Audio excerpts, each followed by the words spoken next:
I'm Hannah. I'm head of production at Theatr Clwyd. Some of you may have heard of Theatr Clwyd, some of you may not. Theatr Clwyd is in Mould, which isn't far away, about 20 minutes down the road. But we're a bit of a hidden gem, I like to think, in North Wales. And those who don't know about Theatr Clwyd, it would be great if you did find out about it. So that's why I'm here. I'm going to give you a little bit of an insight into what we do over at Theatr Clwyd, and I hope it helps to relate to some of those ideas that you may have about careers that you didn't know existed, particularly in the arts and certainly in theatre. You'll have to forgive me because I'm a little bit of a novice when it comes to this sort of presentation stuff, so, but I will try. And I've got a fancy first slide. So, Theatr Clwyd. And there it is. So that's our building. You may not have spotted it. It's on a hill in Mould. It covers quite a large footprint. And that's because it was kind of built, it was built in 1976, and it was the brainchild of a Flintshire councillor who was massively into the arts and wanted to make sure that Flintshire, or Clwyd as it was at the time, I think, had this really important cultural centre in the middle of Mould. Why a small market town in North Wales became that focus, we never know, but we have this most fantastic building. So it covers quite a large area. It's near the County Hall site. There was originally going to be an opera house, a 2,000-seater opera house on site as well. They never quite got around to building that bit, for which I think we're kind of grateful because we've got plenty to work with here. So what is Theatr Clwyd? Theatr Clwyd is a charitable independent trust. We did used to be owned and run by Flintshire County Council, but we stepped away from them and went into our own trust in April 2021. We are now we operate entirely on our own, although we do still have very good links with Flintshire because they fund us, they look after some of the site, and also they're kind of quite integral, obviously, into the area which we live anyway. We are the biggest producing theatre in Wales. So the differences are producing theatre, we make our own shows, and presented theatre or kind of receiving houses, as they're known in the industry, receive shows in. So touring work, so the big West End musical that might go to Venue Cymru in Llandudno, for example, they're shows that are created by commercial producers and then tour the country. The venues they go into, things like the Opera House in Manchester or the Empire in Liverpool, those are receiving venues. They don't have any staff on site to build or make or create shows. At Theatr Clwyd, we produce work. We also receive work, but we ultimately are a producing theatre. And the biggest in Wales. Which is kind of crazy because you'd think it would be in Cardiff. And yes, of course, Cardiff do have some big producing venues down there. But they don't produce the breadth of work that we do. They might be Welsh National Opera, for example, obviously an opera company, or kind of the Wales Millennium Centre, which is obviously a big venue, but doesn't actually produce a lot of their own work. They do some, but not all. The other thing that we are is a creative home, and that is for everybody. We've never been, and we've certainly in the last kind of 5 or 6 years really expanded that to include all our communities. We've got, we live in an area that is kind of probably a little bit removed from some of the cultural stuff that you might get if you're in a big city. But we want to be able to open our doors, have people come in, sit and have a coffee if that's all you want. You're not going to be forced to buy a ticket to see a show that you don't want to see. But we also offer all sorts of events, entertainment on the stage, and community groups that people can get involved with. So I'm going to flick through some of these just to give you an insight into what we have. So this image here is of our main theatre space. So our main theatre space is called the Anthony Hopkins Theatre. It's probably kind of fairly similar to any sort of theatre you might have seen before, kind of red seats, stage in front of you. So it seats up to 584, which is actually fairly what we would call kind of mid-scale.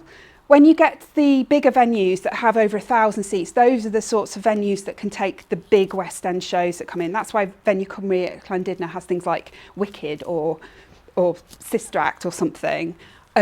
Those sorts of shows wouldn't come to Theatr Clwyd because our audience capacity is on a slightly smaller scale. But there's still quite a lot of seats.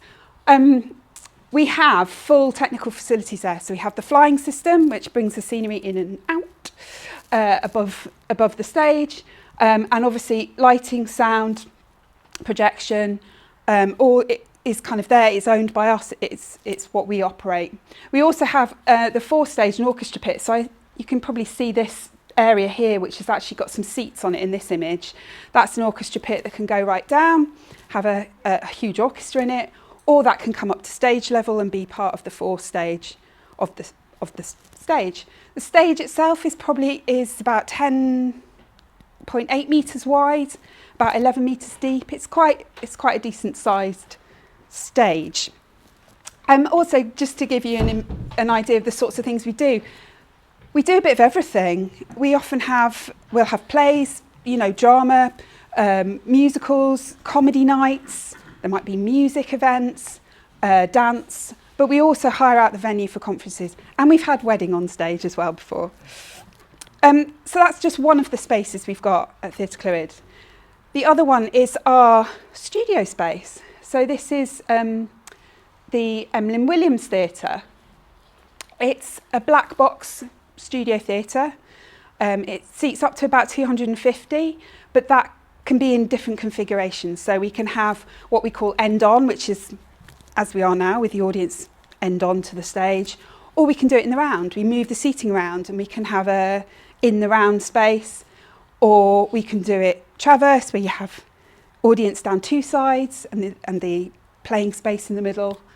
So it's really flexible and we can put all sorts of things in there.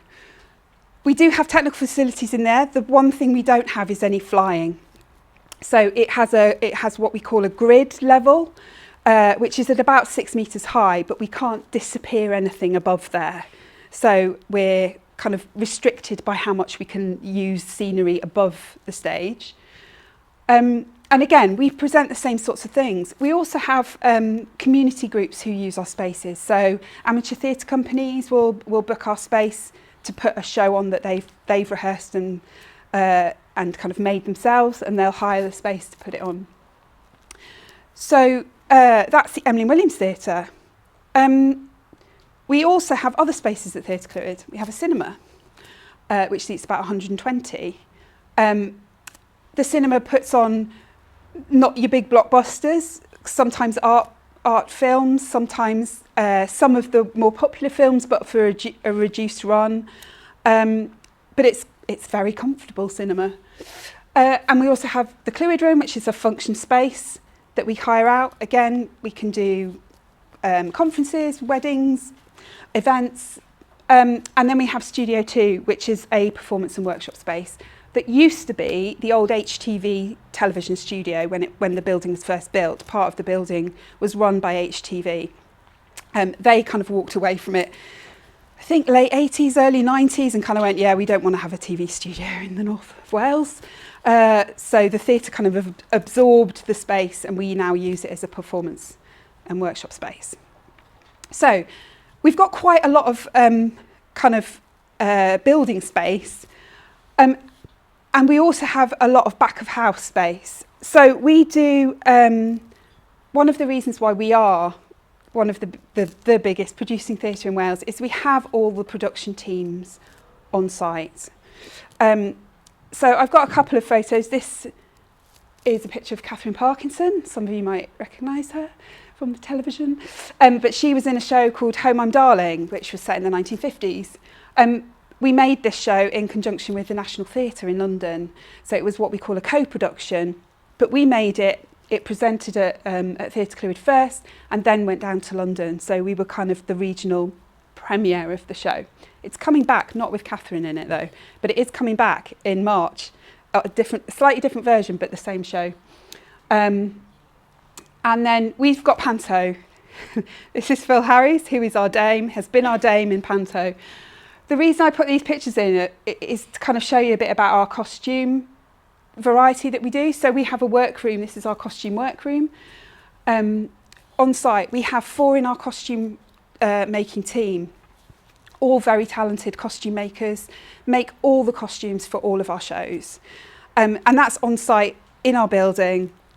They create all of them. From a design, we might get a design from the set designer, the set and costume designer on the show, but the costume team will take that drawing and make it into what you see on stage. A couple of other photos from shows. This one is from a version of Lord of the Flies that we did a few years back with an all-female cast. And it was a crazy bonkers show to work on. I production managed it actually, and it started with us and we took it down to the Sherman Theatr in Cardiff. Again, a bit of a co-production with them. But this set, as you can see, is all kind of built on platforms. It was all really high. We had to do lots of risk assessment work on being able to have actors up at that height. I don't know if you can see here, I haven't got a pointer, but at the top of that platform is a fire. There was a gas fire on stage that had to light on cue in a blackout.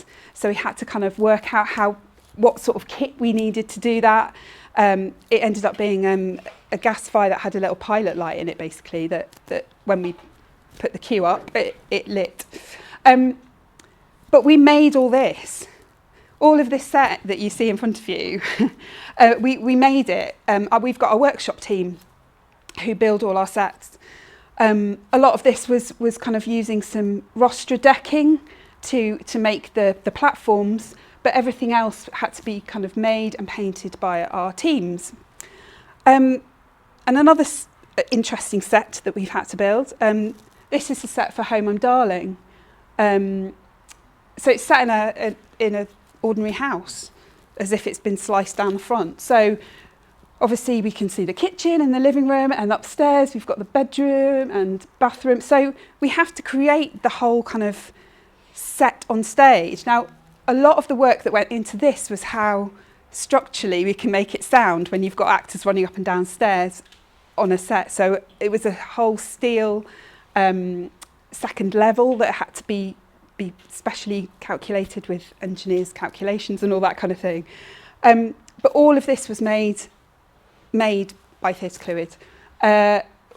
We did get some help from the National Theatre with a lot of the props. They have a massive prop store in London, as you might imagine. And so a lot of the props you see in some of the furniture specifically had to be very 1950s, but came from their stores. So this is our workshop. It's one of our workshops. We have at the moment, I'll come on to a little bit why we're not using this right now in a minute, but this is the workshop that was built with the theatre when it was first built in 1976. It's fairly large, but the sets for shows got larger. So we moved out of this workshop and we have a workshop in the centre of Mould in a warehouse where we build most of our sets. And this is in the majority used for painting the sets. So the sets come up in a truck and we load them into this workshop, paint them, and then they get loaded onto stage. We also have, and this is fairly unique to, I think there's only 3 of them in the country. This is our paint bridge. So we've got a paint frame with a moving bridge that our scenic artist, that's Katie, our scenic artist, she will work on the cloths, the big cloths. So this was a sky cloth for, I can't even remember which show it was for, But it gets pinned out on the wall and she can move up and down doing, painting the cloth. And we do that quite a lot with panto. Anyone who's seen our panto, or any panto really, a lot of the time they use cloths to depict the next scene, and those are all painted in that way. Well, we paint them in that way. Lots of other theatres don't have this, so they have to paint them out on the floor, and as you can imagine, that takes up an awful lot of space. So having a wall that you can use to paint the cloths on is a much easier proposition. So that's our scenic art team. We also have a limited prop store. It's quite weird and wonderful, some of the things you find in the prop store, and no one ever knows what show they've come from, but they must have come from some show, otherwise they wouldn't have been there in the first place. So yeah, variety of props. And the other kind of department within the theatre is the technical department. So we have on staff, we have technicians who specialise in lighting, who specialise in sound, and who specialise in stage. So those are our kind of three main disciplines within the technical team. And it's their responsibility to put all the lights up, to focus them, to plot them, to then, as the show finishes, take them all down again and put them in a different configuration. And I suppose the thing that's really key for the technical team, particularly on our shows, is that no two shows are the same. Some shows can be similar, but everything will always require something specific. So what lighting you put up in the lighting rig for a pantomime will be very, very different to what you might put up for a classical music concert, for example. And being able to understand what each show needs, it does become quite it's quite a specialism to know what sort of lighting or sound kind of setup you might need. So we have our technicians. I'm going to move on a little bit to some of the financials around it. I mean, a lot of you may think, well, it must cost quite a lot of money to do all this stuff, and it does. But we make a lot of our income as well ourselves. So our annual turnover is around 5 million, but we have break-even budgets. Anything that we make on a show or that we don't spend on a show goes back into putting more shows on, effectively.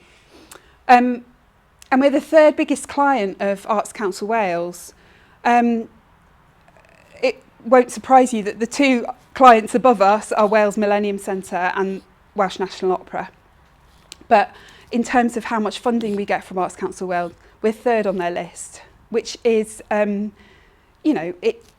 it kind of shows, I think, a lot about how the Arts Council see us as a venue for kind of creating work and bringing culture to our area. Politically, it's very important as well because we're in the north.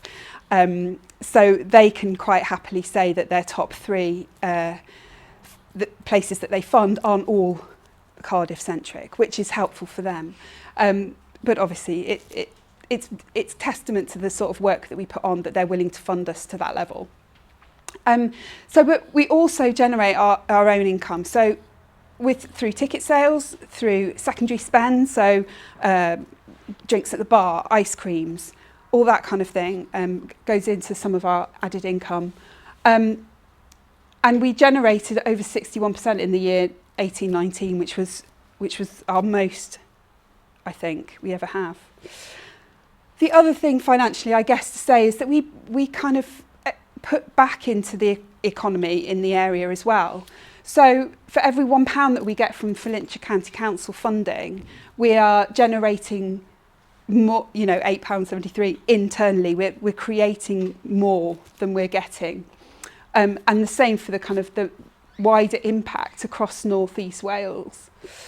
And the other thing is about how we employ people, how many people we employ. We have 94 core employees, and that's across all areas, not just in my team, which is the production department. So my team is the workshop, the wardrobe, the scenic art, the technical. But in the theatre, we have many, many areas. We have finance department, we have a people team, we have marketing and communications team whose job it is to sell all the shows. We have box office. We also have front of house assistants. We have a creative engagement department that works massively with all our young people, old people, community groups. So we might be called a theatre, but that's not all that we do. Everything that we do within the building or within the community and the outreach work we do has got a role within it that you might not imagine is there. It's not all about being on the stage, particularly. And we have quite a lot of relief workers, particularly in my department. If we get a visiting show coming in, we might need 12 people on the first day to get it all out of the wagon, to get it on stage, to get it up and ready to have the show that night. Literally, a stage can be empty and bare at 9 o'clock in the morning, and by 7:30 that night, we've got a full audience. And that takes a lot of people. So we have quite a lot of technicians who are kind of our casual technicians who come in on that Monday morning, and they then come back on the Saturday night to take it all out and put it back in the wagon to go off somewhere else. And the other kind of group of people, I guess, that we employ are freelancers. So freelancers cover kind of all categories of kind of the creative aspect of the shows. Actors are freelancers. We employ a massive amount of actors from around, particularly Wales and Welsh-based actors, but around the UK. Writers, we commission writers to write plays for us. Directors are always freelance. We have designers on every show, so we might have a lighting designer or a sound designer or a set and costume designer, but they're all employed on a show-by-show basis. So we're creating work within the freelance world for theatre-specific creative teams. We also have creative freelancers who work within our department. So we might need some extra help in the scenic team, for example. So we might employ a scenic artist for 3 weeks, 4 weeks to kind of cover a project that we need to get painted. And likewise in wardrobe for costume makers and things like that. So that's that one. So there's a few things that we like to shout about as well. In 1920, obviously that was the year before the thing that happened, but we did 12 new productions, 8 of which were world premieres. That's new plays that have never been performed anywhere else. And for that particular year, we had 196,000 people came to events at Theatr Clwyd. That's them coming to us in Mould. But another 500,000 people watched shows that Theatr Clwyd had made or produced between 2018 and 2020. So when I was talking about the shows like Home I'm Darling that went to London, went to the National Theatre, or Lord of the Flies that went to the Sherman Theatre in Cardiff, people came to see those and they were Theatr Clwyd made shows. And that's how we've kind of spread ourselves around the country a bit. We've won a few awards fairly recently as well. So Wales Theatre Awards, a UK Theatre Award. Our West End transfer was Home I'm Darling. After it did its run at the National, it went into the Haymarket Theatre in the West End on a small kind of 12-week run. We won an Olivier Award. Yay. It's big in theatre world, Olivier's. And that was for Home I'm Darling. So Tamara, who has just left us as our artistic director currently, but she directed Home I'm Darling, and the play, she always says it was the play, not her, that won the award. So that was for Home I'm Darling. And in 2021 we were given the UK Theatre of the Year award. Mostly, it has to be said, for our work during the pandemic. So we didn't stop during the pandemic. We couldn't have people coming into us, but we went out to them. A lot of our community work all went online straight away. As you know, as I'm sure you're aware, everything kind of went online. We live streamed shows. We had comedy nights that we were able to put on in the theatre once lockdown had lifted slightly, and filmed them so that we could get audiences at home to be able to watch things. So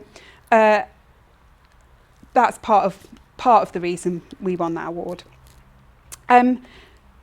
We have quite a lot of partnerships. We do a lot of work with other things that you wouldn't necessarily associate with theatre. So we work with social services. We've worked with over 150,000 young people just in 1 year. 2,450 young people at weekly classes in English and in Welsh. We offer kind of what I guess you would see as a kind of youth theatre or drama, weekly drama classes.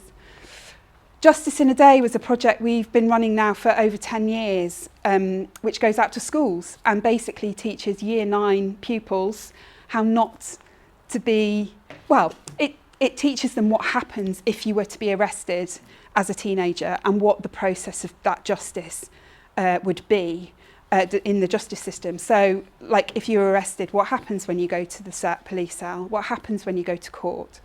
And it's been fascinating and kind of really interesting to see the reaction to that, particularly because through being able to take a project into a school as a kind of theatre-based workshop, you know, it's a performance that then gets the young people asking the questions about their choices and what might happen. So that's what the Justice in a Day is.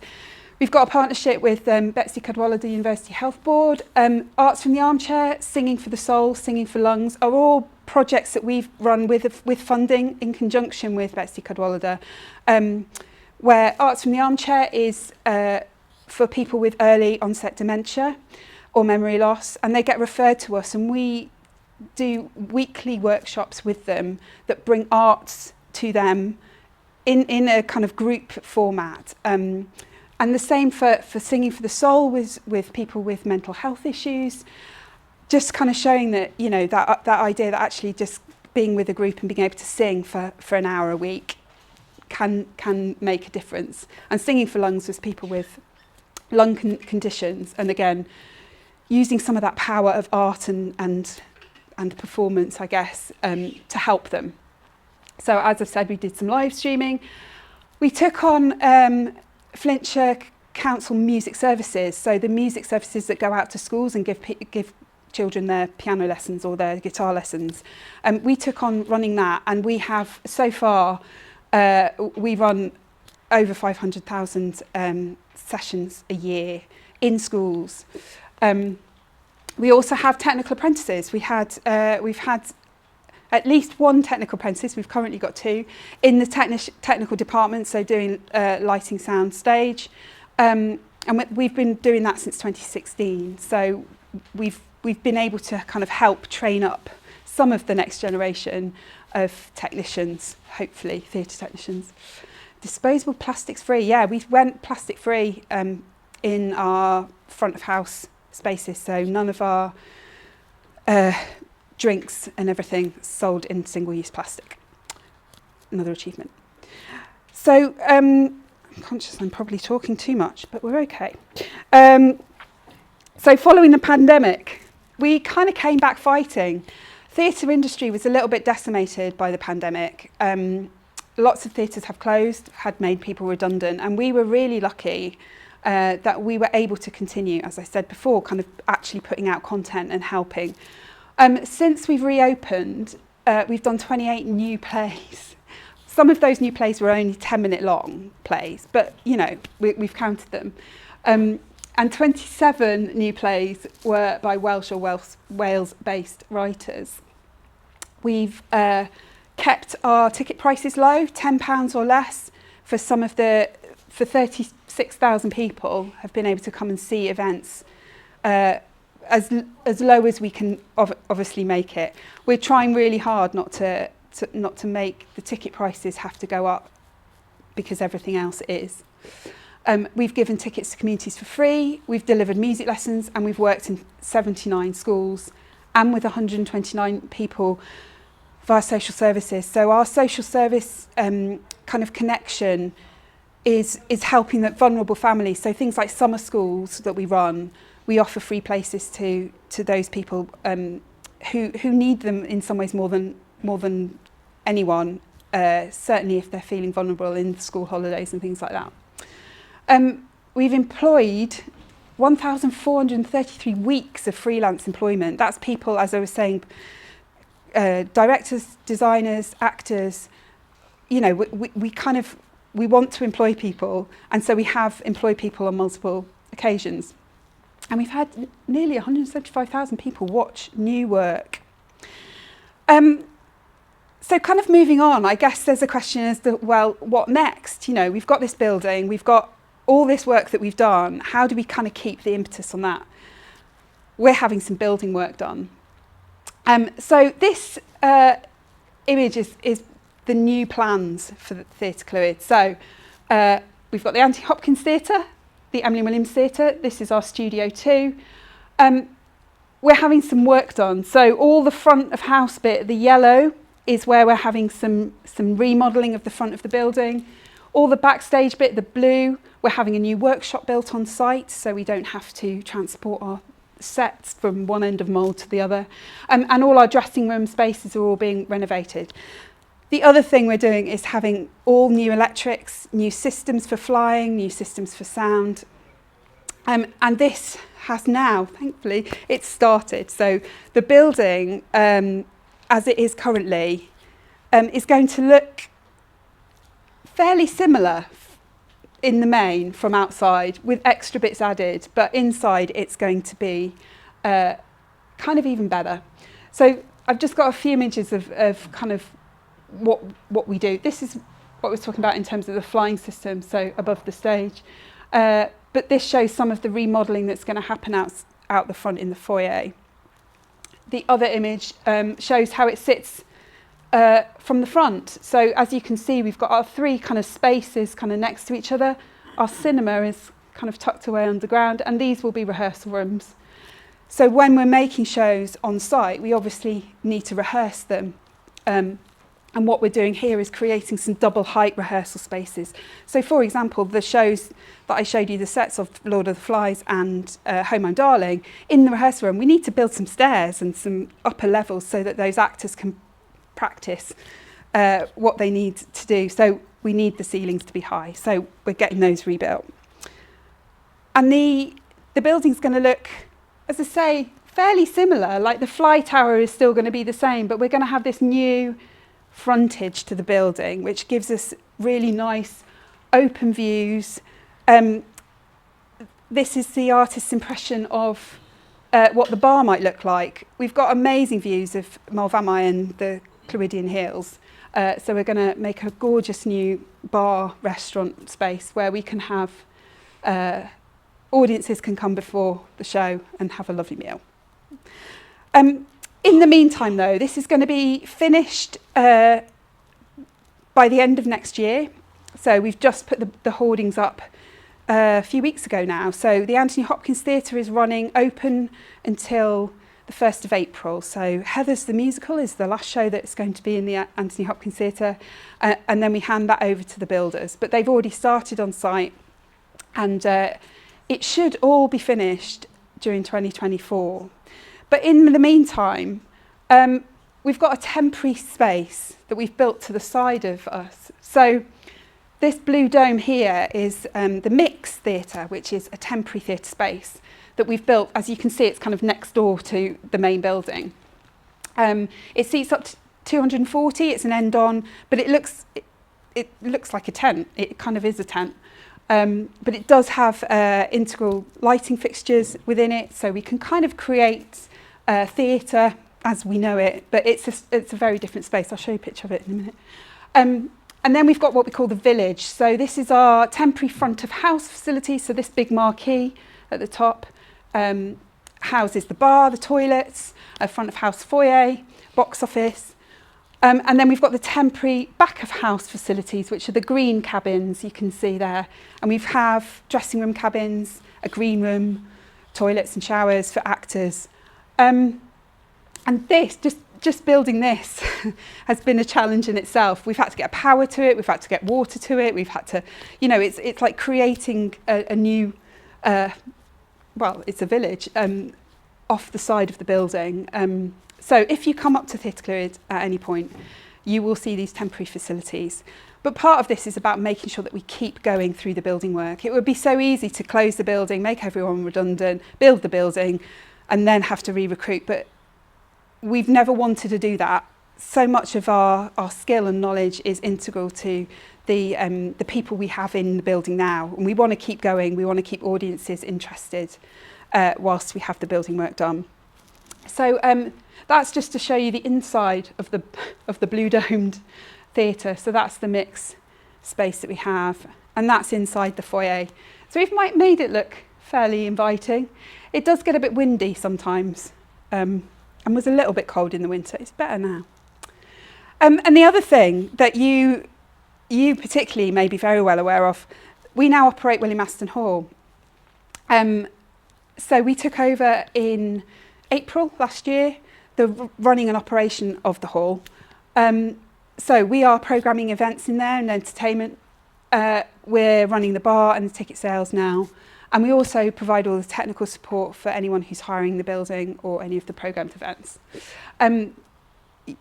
You, as I say, probably know exactly what we've got going on in that hall, but check it out if you don't. There's some interesting things coming up. So finally, I'm going to move on to kind of part of the reason why I'm here as well. Theatr Clwyd's in partnership with the university. We're trying to develop relationships so that we can help add some value to some of the students kind of in terms of being able to offer a work placement or two. But basically, to start with, we're offering 2 placements to come and work at Theatr Clwyd for a short amount of time. One is a technical placement with our lighting, sound and stage team. And the second placement is just one of them, but is with our scenic artist, Katie. So just going to talk a little bit about those. They are available on our website to apply for, and they're only open to Glyndŵr students.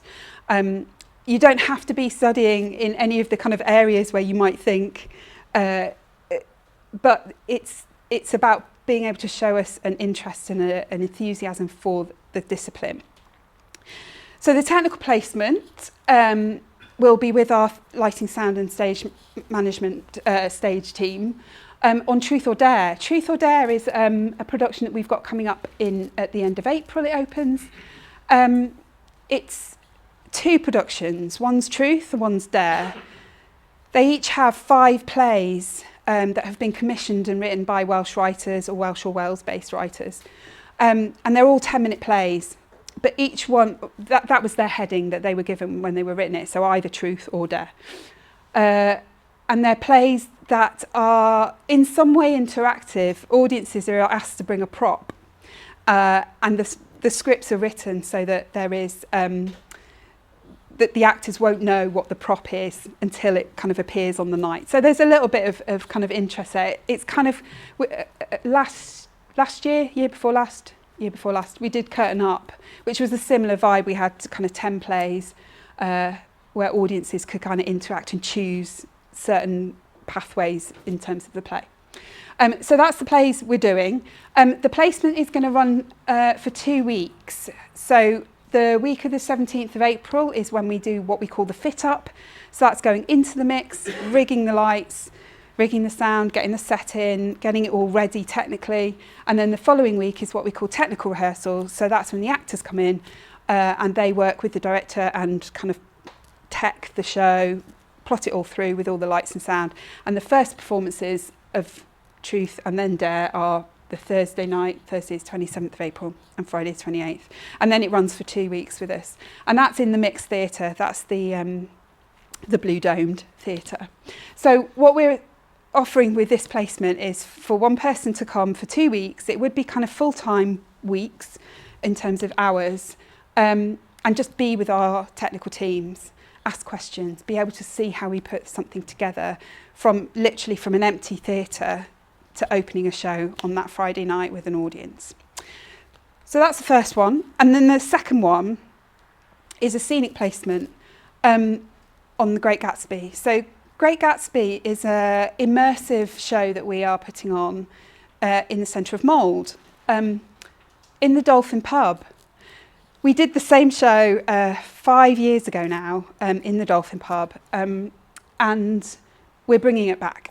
It's going to run for quite a long time over the summer, but we are offering a placement with our scenic artist to help with the set painting, the decoration. The pub itself has got lots of rooms. The idea of the show is that audiences come along and then they split up. It's kind of an immersive piece that you might, as an audience member, be taken to a different room than the other audience members, but you hear the same story, you get the same overall idea on the show, but it's quite immersive. In fact, we're asking people to dress up.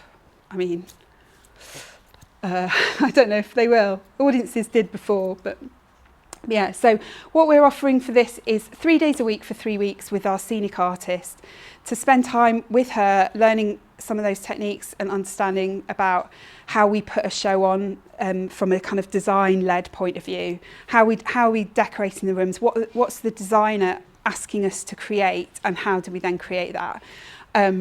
It might be we've got to paint the floor in one of the rooms, we've got to put some posters, paint some posters on a wall in another of the rooms.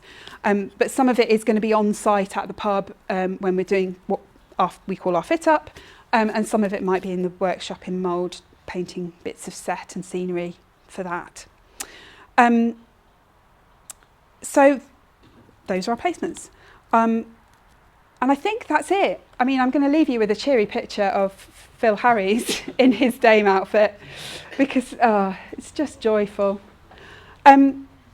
So that's me. I hope that's given you all a little bit of an insight into what Theatr Clwyd is, and hopefully, maybe it might inspire you to, if not, go and visit us and see a show and find out a bit more. It might give you the idea that there are career opportunities outside of just being an actor, for one. Anyway.